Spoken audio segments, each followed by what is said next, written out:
So here is some split screen of the 2024 Kia Seltos, fresh out of a recent makeover, and the Mazda CX-30, a model commonly cross-shopped against it. There are a few important math lessons in this video that you won't want to miss, and you're probably here because you're considering or about to decide between one of these two models. And if that's the case, you're in the right place. Here's my very detailed report with a few hidden gems in the data that you won't find anywhere else.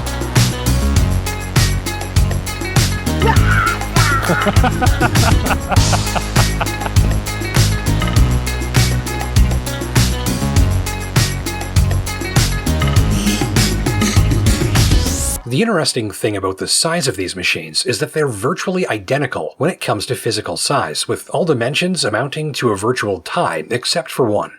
The Kia Seltos is 172.6 inches or 438 centimeters long, and the CX-30 is slightly longer at 173 inches or 439.4 centimeters. So the Mazda CX-30 is technically longer by 0.25%.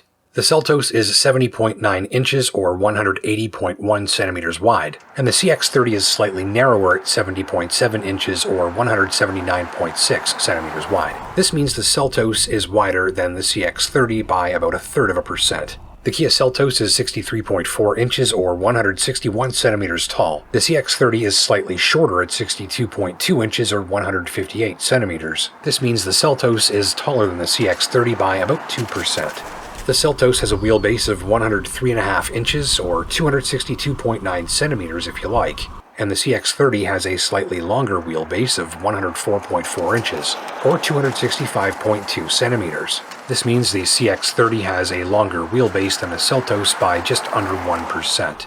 And then there's ground clearance. The Seltos measures in at 7.3 inches or 18.5 centimeters, with the CX-30 coming in at 8 inches or 20.3 centimeters. And that's the biggest gap in physical dimensions, with the CX-30 being approximately 10% higher off the ground than the Kia Seltos.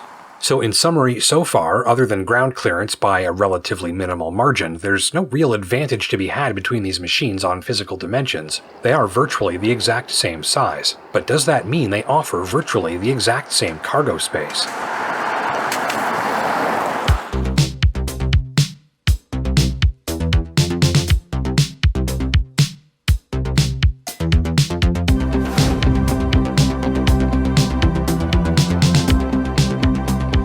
With the rear seats flipped up for use, the Seltos offers 26.6 cubic feet or 753 liters of cargo space. And with its rear seats folded down, that expands to 68.2 cubic feet, approximately 1,931 liters of cargo space. So folding down the rear seats in the Seltos increases its cargo capacity by 156%.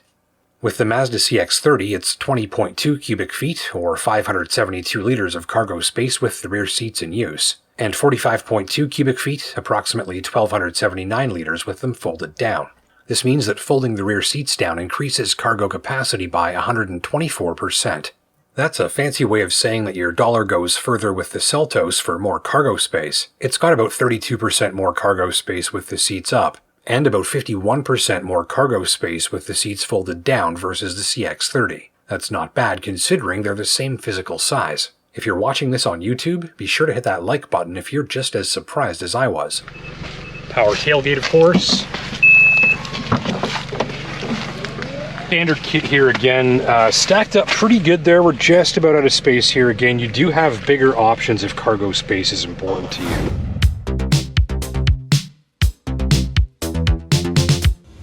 But are there any surprises with passenger space?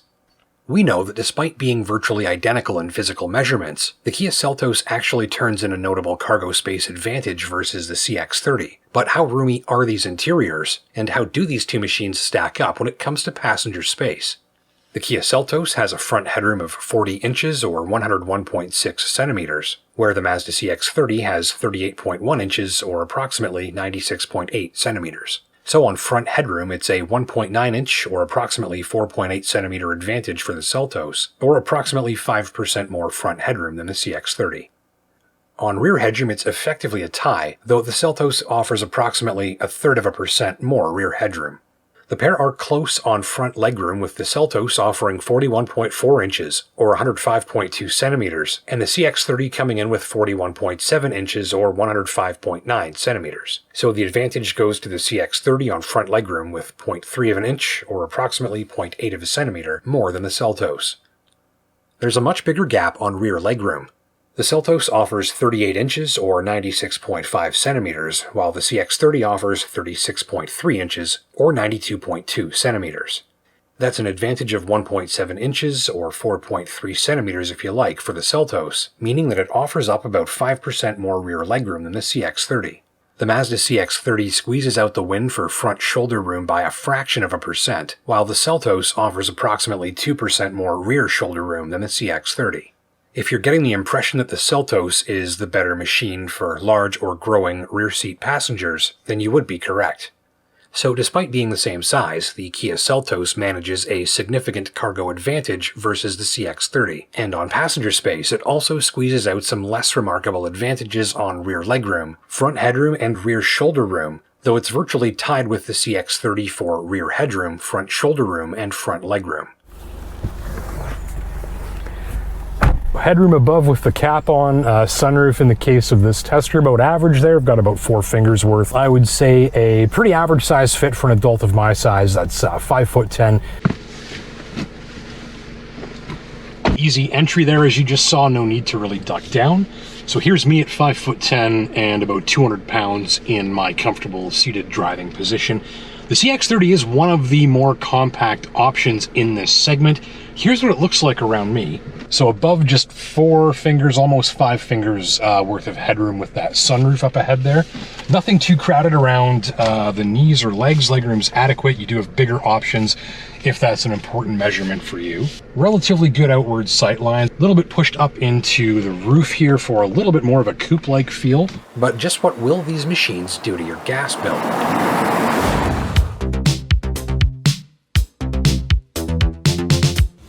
For these fuel economy examples, we're comparing only models equipped with all-wheel drive. The base engine in the Seltos is a 2-liter 4-cylinder with 146 horsepower and 132 pounds of torque. The base engine in the CX-30 is a 2.5-liter 4-cylinder with 191 horsepower and 186 pounds of torque. That's an advantage of 45 horsepower and 54 pounds of torque for the Mazda. And guess what? Both of these engines are rated for the same fuel economy, though the Mazda gives you 31% more horsepower and 41% more torque for your gas dollars, so just take the free performance boost. The upgrade engine in the Seltos is a 1.6-liter 4-cylinder turbo, with horsepower and torque rated at 195 apiece. And for the CX-30, the up-level engine is a 2.5-liter turbo 4-cylinder with 227 horsepower and 310 pounds of torque, and both engines run just fine on regular grade gas. So here's how that all stacks up in dollars and cents. The base engines in both models are rated to use the same 8.2 liters of gas for every 100 kilometers they drive on average. If you pay $1.50 a liter, then that's a cost of $12.30 to drive 100 kilometers in either the Seltos or the CX-30 with the base engine. And by that same math, if you drive 25,000 kilometers per year, you're looking at an annual gas bill of $3,075 from either engine. But remember, the base engine in the Mazda is much more powerful and by far makes better use of your gas dollars. The upgrade engines in both machines are not tied for fuel economy, but the ratings are close. The Mazda's bigger Turbo 4 uses 9.3 liters of gas, worth $13.95 for every 100 kilometers it drives on average. The smaller Turbo 4 in the Seltos uses 9.1 liters of gas, worth $13.65 to cover the same distance. This is not a major difference on an annual basis, just $75 separates the pair, or in a nutshell, feed the Mazda just 2% more of your gas dollars, and it'll return 16% more horsepower and 60% more torque. In either vehicle, shoppers going for the up-level engine option should allow another $350 to $400 per year to fuel those turbo engines.